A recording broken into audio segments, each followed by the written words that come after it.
Carlton are once again flag favourites after beating the Crows. Top 8 contenders poo their jocks across the nation. And today is my birthday. This is the DrewFooty Show. Hey, long road, took a tumble down this black hole. Stuck in Sunday League, but I'm on level. Hello, you plonkers, and happy birthday to me. Thank you. 20 years old, and all I asked for was 5,000 subs.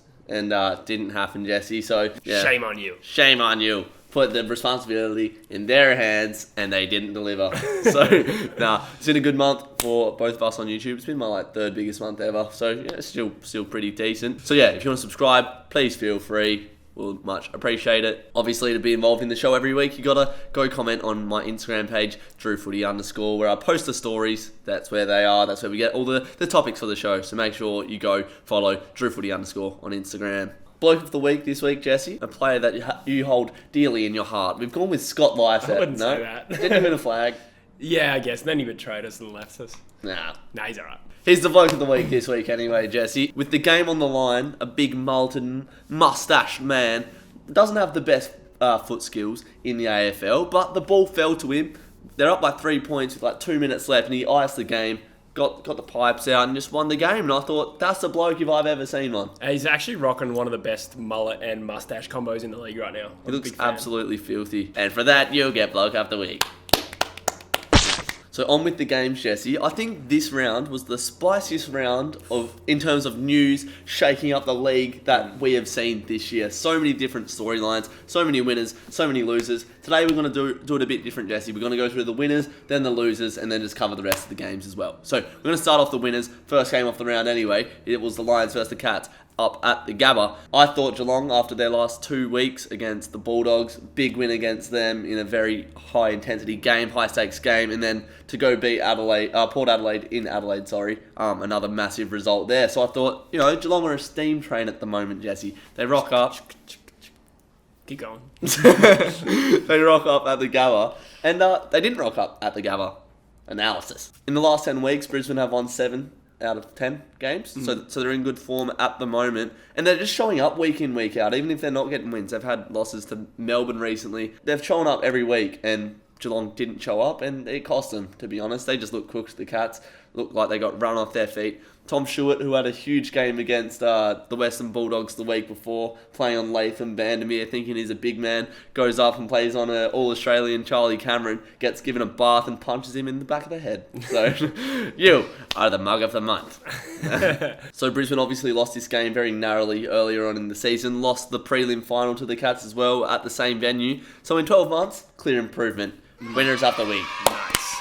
What did you make of the Lions, or just this game in general? Yeah, I think it was a really significant result. Anytime, as the Cats and Lions are sort of battling it out for third, who's the best team behind Who's the best cat? the Ds? Yeah, it's the battle of the felines.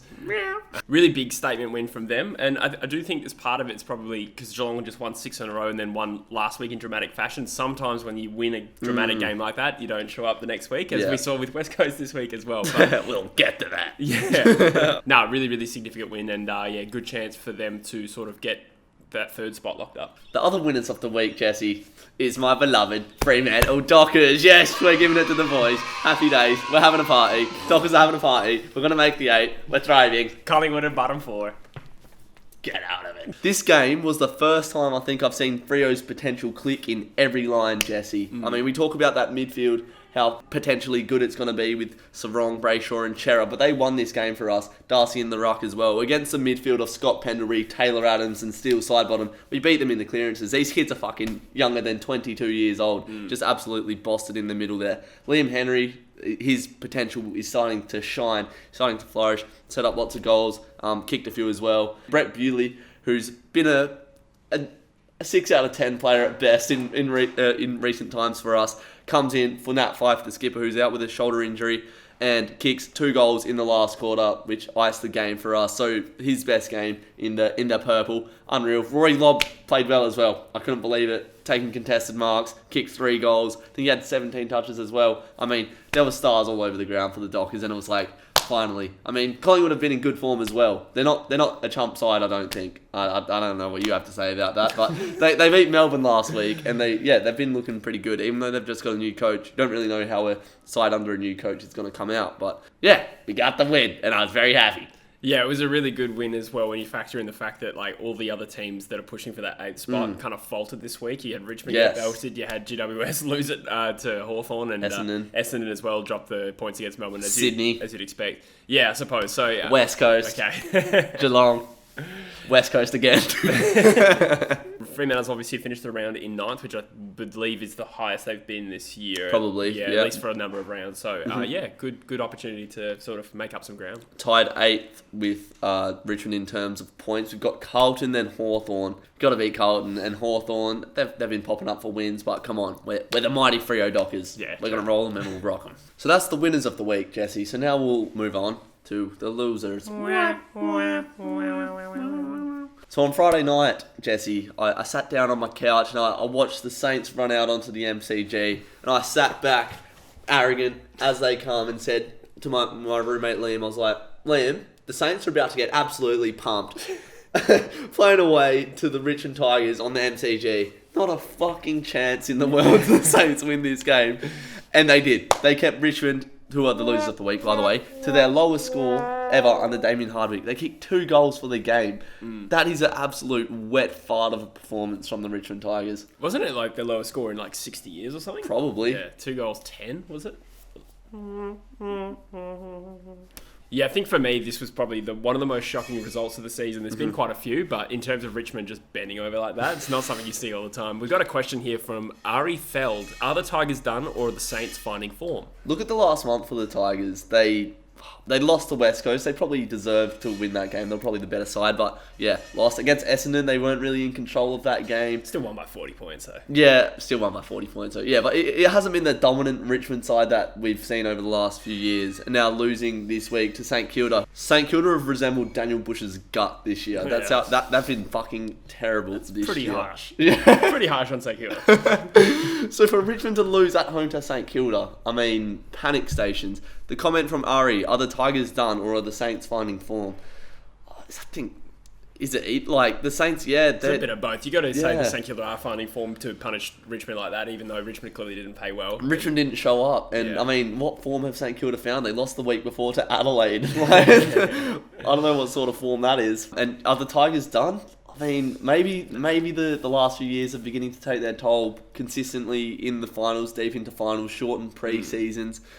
Richmond could just be a bit tired. They might have to draw a line through this season, almost. Yeah, it's a bit of a concern when they're so good in the second half of the year. That's where they come good. But this is definitely the latest they've left their run, dropping that game to West Coast and then copping a big percentage beating. I think they're down to 101%. Yeah. That's going to be hard for them to make up ground. I still think if they make the finals, they're going to at least win a final. They're going to be in the mix, but they're definitely not going to make top 4. Yeah, definitely not going to make top 4. So. The other losers of the week, Jesse, it has to be GWS losing to Hawthorn. They were up by about 24 points, I think, 4 goals in that first quarter. I was sitting on the couch. I messaged Jesse saying, the Hawks look absolutely atrocious. She did say that. I was convinced that they were going to get pumped in that game. Callum Ward and Lockie Whitfield doing what they did against Carlton, just running free, getting uncontested possessions and just moving the ball up the ground with ease. I thought this is going to be an absolute belting.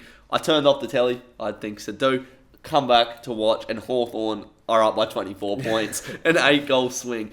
GWS, what the fuck is going on there, Jesse? I don't know. I think it's the sort of thing where Hawthorn did play quite well. So yeah. But if you fancy yourself, as a top 8 team, then you've got to hold yourself to a higher standard than that. And GWS, like a few teams around them, including my boys, they've just had games where they just haven't looked up to it. And it might cost them a spot in the finals. It's so stupid to think that GWS, a couple of weeks ago, were looking like they're going to crack the 8 for sure. In the last 3 weeks, they've dropped points to North Melbourne and Hawthorn. That's fucking That's a good point, yeah. Atrocious. 2 points out of 8 against the bottom 2 sides of the comp. That's horrible. For a side like GWS, they're not a big club, so they're not talked about as much, but they have all the talent in the world to be a top 4 side. I'm going to say it right now. I think Leon Cameron should be sacked. It just needs to be refreshed, I think, at GWS. They have all of the talent there. How many times can you shuffle your deck of cards before you just realise you're shit at poker or whatever? I don't know if that works, but... Canelio as captain hasn't really... He's been injured all season, but after watching making their mark, and Leon Cameron didn't really have the trust in him last season, it just seems like page needs to be turned at GWS. I think a new era could freshen things up with all the young talent and all the past talent that they still have that are still in their primes. Like, it's all there for GWS. They're just shit this season. I'd give them one more year. I would do it the Simon Goodwin approach where they fell out of their asses in 2019. This is Melbourne. And then GWS did it a year later in 2020 where they were shit. 2021, they're not looking good, but they still could push for finals. I reckon they'll probably be like 9th or 10th. I reckon one more year. What have they showed this year? They beat the Eagles, but the Eagles fucking suck. So I love ripping on my skirts. I can do it this week. It's my birthday. They've had glimmers of form. Their midfield is good. They did beat Sydney in that derby. That was a good game. Yeah. Like, they've been okay. They haven't been absolute trash. I think they're in a slump, but when you're dropping 6 out of 8 points against the bottom 2 teams, like, fuck. Stinkerville. Yeah. So that wraps up the winners and losers. I think that was quite fun to go through the winners and losers at the same time. So if you enjoyed that, comment carrot. I originally had these guys as the losers of the week. Gold Coast played North Melbourne down in Tassie, and they lost. Of course they lost. They're Gold Coast. All they do is lose. I think Stewie Dew has won like 15 or 16 games in his entire reign at Gold Coast. It just gets from bad to worse there. I watched On the Couch last week where they had the Gold Coast chairman. Cochrane, yeah. And yeah, he knows that the standards aren't up at the moment. Whatever challenges they're facing, blah, blah, blah. Still a young side, X, Y, Z. Gold Coast.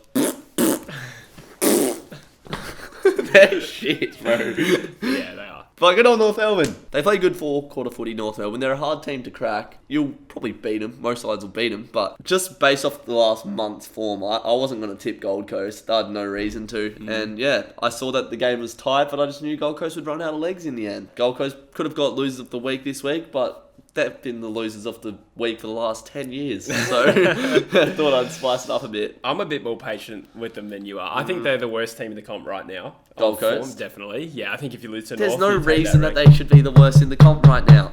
Their side is so young, man. It's so young. No. They don't have, like... I'm not having it. If you look at their 22 and count how many players are in their prime and compare it to a team that's actually in the finals, like... Whew. Why should they still be a young side? Like...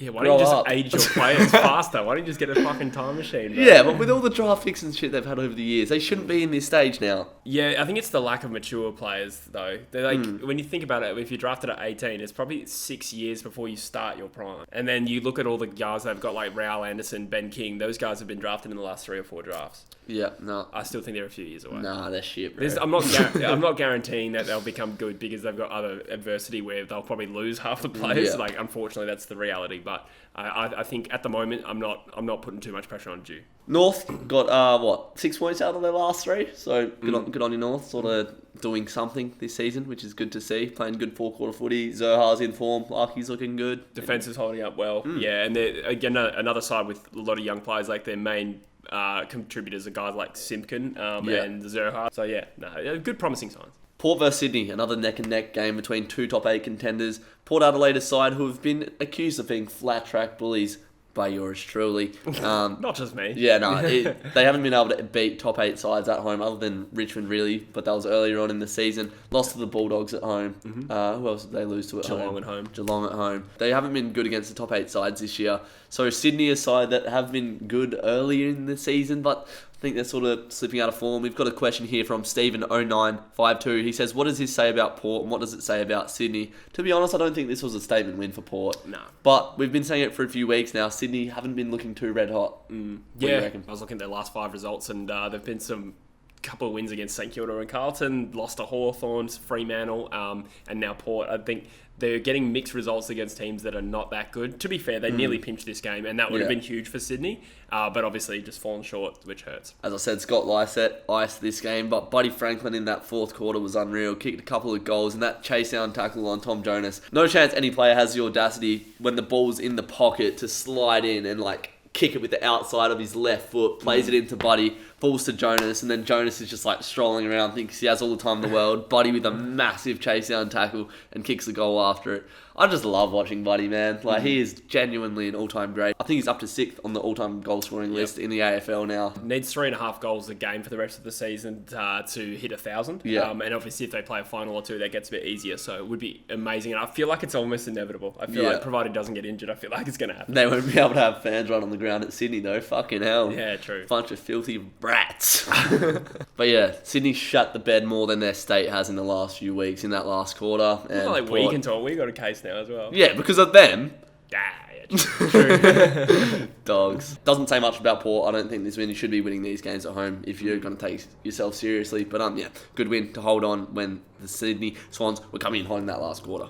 Essendon versus Melbourne was the Saturday night game. Now, these two sides have been very good stories this season. Essendon have been in good form as of late, and Melbourne, obviously, the top side in the competition. The game was only decided by 11 points, and there was a lot of talk. I got a lot of Essendon fans messaging me, complaining about the quality of umpiring in this game. You can't really take that as the only factor out of this game.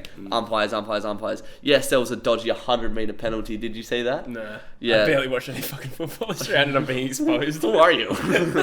So yeah, James Jordan pretty much, I think it was James Jordan, had the ball on the half-back flank, maybe 20 metres up from the half-back flank, got given a very soft 50, and then he's running towards like goal for his 50, and there's just like an Essendon player on the side, and just gets given 50, and it's just like, just umpire, get in the bin, just don't ruin the fucking game. There was a couple of calls that led to goals for Melbourne that Essendon were probably a bit stiff, and it probably did have a big factor in the result of the game, but Essendon, you probably had enough chances to win it, to be fair. But it wasn't Melbourne's best. Solid defensively.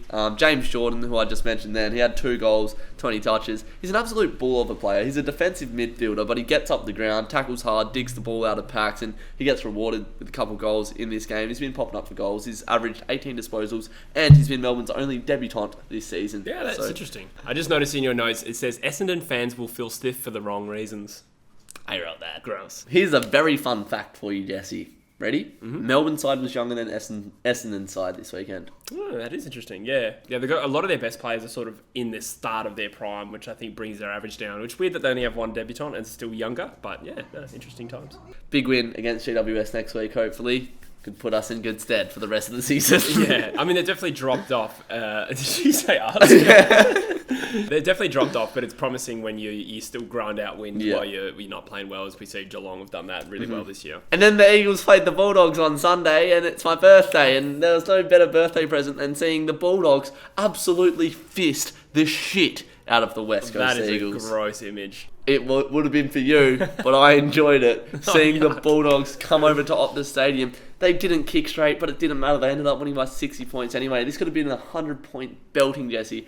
Ooh, all our stars are back. Tim Kelly's back. Shuey's in. McGovern's in. Ooh, we're going to win the flag. No, you're not. Fuck, I just see it on your notes. Norton takes mesmerising marks. He takes flight with no fear. You hate Norton. And then it also says, for playing well against West Coast, I like you today. Yeah. Let's read out some comments here. So, Liam Chandler said, how happy are you, Drewsy, and how disappointed are you, DrewFooty? I'll go first. I'm very happy. I'll go first. To answer the question, I'm not actually that disappointed. Rats!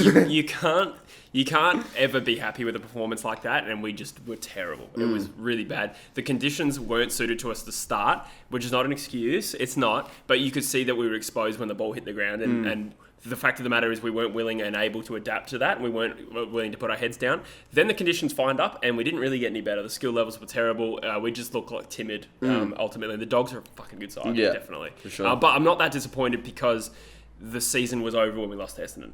And it hurts to lose like that. But if we'd won... You think the season's over? Sorry. The season is over for me in terms of flag contention. That's done. That is well and truly done. Yeah. And I think it was very iffy at the start of this game anyway. But it is disappointing when, you got no injury excuse and the teams get their cheeks clapped. It sucks. How did the ins go? The midfield was meant to click this week. Yeah, the midfielders got absolutely butchered. It's hard to assess.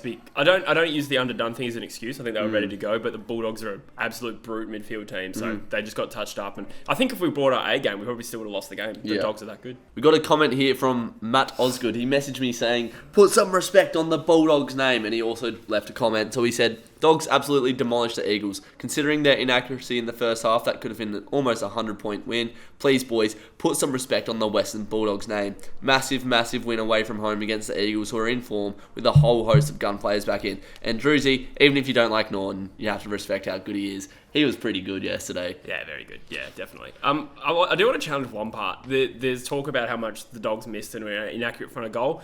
At a stretch, I'd say the Dogs probably could have won by 70, 75, but not 100 points. I don't think it was that. I think 55 points is about right for how much they dominated us. Have we not been respecting the Bulldogs? I don't think that's true. I'm getting a lot of heat because in my ladder predictor, I tipped them to miss the 8, but that wasn't because I didn't think they were good. I just always pick a roughie, and I'm never fucking doing that again. But I think we've respected the Dogs quite a bit this year. Yeah, I think we've said the D's are the best team. At least I have. I'll speak for myself. Yeah. The D's are the best team. And me, I go for the D's. I reckon there's an absolute B's dick between them and Melbourne, though. I like the Dogs. I think they can easily win the flag. And look how many players of theirs are like younger than 25. Yeah. Bont is 26. Norton's like 21. Look how many players are younger than 25. Bont is 26. No, you know what I mean. He's like one of the best players in the comp, probably the best. That goal he kicked, he had 28 touches, but he was running at full speed, taking like Usain Bolt spec strides, and just snaps it over. Oh my god, he's the best player in the comp for me. And then Bailey Smith had 2 goals and 31. He's like 20 as well. Like they're going to be good for so long, man. I think we could see a long period where Melbourne and the Dogs compete. Yeah, like and Freo. Yes, yeah, the clear third team there. And just like the role players around them, like Latham Vandermeer, Cody Waitman. Even Hannon was pretty good at times yesterday. Mind you, I think every Bulldogs player beat their man. So yeah, sexually. They pretty much won the game the week before against the Geelong Cats. They pretty much won. Pretty much did, bro. After 4 quarters in the siren went, they were winning on the scoreboard. Massive win for the Bulldogs, and they'll keep charging on. The last game of the round was the Premiership Contenders Royale between Carlton versus Adelaide at Marvel Stadium. Did you watch this game? Of course you didn't. No, this was on at the same time as the Eagles. Oh, true. There was lots of seagulls at this game because the roof was open. There were fucking heaps of seagulls, eh? Are you talking about Carlton? No, just genuine like seagulls, like birds, like chips. Yeah, right. Yeah. You're spending a lot of time on seagulls. I just don't give a fuck about Carlton, to be honest. No. All right, let's talk about Carlton. So Carlton host Adelaide and they win against the Wooden Spooners by 10 points.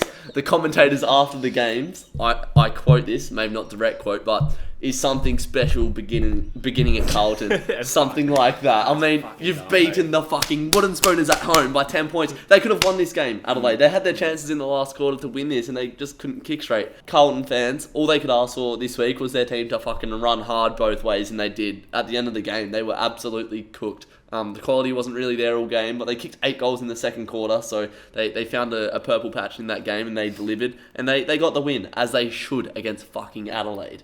Yeah, true, fair play. It's good not to shit on teams' wins, but you're right in that it should have been not a walk in the park. This was a game they should always won, and there's no doubt our commentators and our media in general pander to the bigger fan bases, like your Collingwood, Carlton. Not wanting to shit on Carlton too much, but there's no doubt like if they didn't have as many fans, they wouldn't be talking about, is this the start of something special? Yeah. Like, they've been blasted in the media for like 4 weeks. Yeah. Ridiculous. Is this the beginning of something special? Carlton play Freo next week, Jesse, and we better pump those Dogs because they have given me lots of negative emotion over the last few years. They've made me very sad. I would love a heartbreaking loss for Fremantle, completely honest. I think I would jump off this balcony if Carlton beat Freo next week, to be honest, Jesse. That can't happen. We can't lose to Carlton next week. Otherwise, we are actual bottle jobs. It's going to wrap up the show for this week. Plenty of talking points this week, and hopefully we covered all the teams fairly, unlike those Vic Vice commentators who said something special is going to start at Carlton. Yeah. Make sure you go check out Just the Tips for all of our tips for the next week, and we will see you next week when it isn't my birthday. Happy birthday. Bye.